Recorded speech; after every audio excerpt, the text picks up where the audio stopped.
Dans cette vidéo, nous allons installer Java.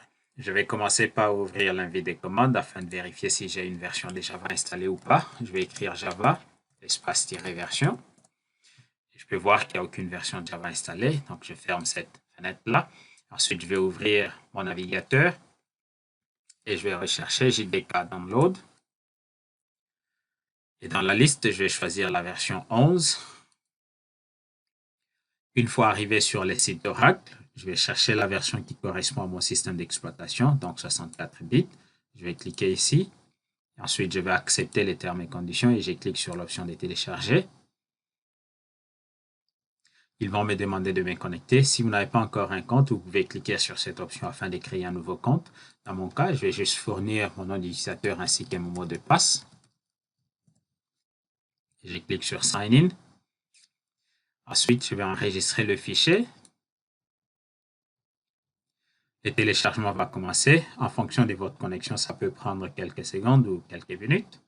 Une fois le téléchargement terminé, je vais cliquer sur ce fichier afin de démarrer l'installation. Je vais cliquer sur Accepter. En attendant que l'installation démarre, je peux fermer le navigateur parce que je n'en ai plus besoin.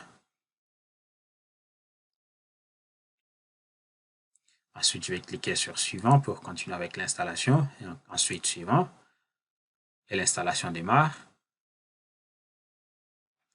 Une fois l'installation terminée, je peux fermer cette fenêtre-là. Ensuite, je vais vérifier si Java s'est bien installé ou pas. Je vais ouvrir l'invite des commandes. Je vais écrire Java, espace-version. Là, je peux voir que la commande n'est toujours pas reconnue. C'est parce que nous devons configurer Java dans les paramètres d'environnement. Je vais ouvrir l'explorateur Windows. Je vais aller là où j'ai installé Java, donc sur le disque dur local C. Et ensuite, je vais aller dans Programme et puis Java. Et je vais faire un double clic sur la version qui correspond à la version que je viens d'installer. Et je vais faire un double clic sur les dossiers binaires. Et je vais cliquer dedans pour copier le chemin vers ce dossier. Ensuite, je vais faire un clic droit sur mon PC. Je vais aller sur Propriétés. Je vais cliquer sur Paramètres avancés.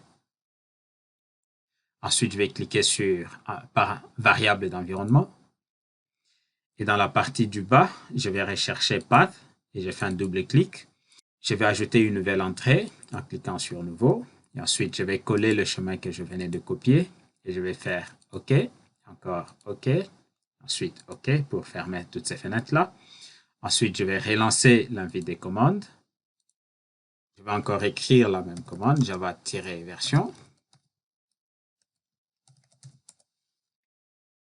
Et là, je peux voir que Java est bien installé. Et je peux aussi vérifier la version du compilateur en écrivant Java C-version. Et je peux voir la version du compilateur qui est installée.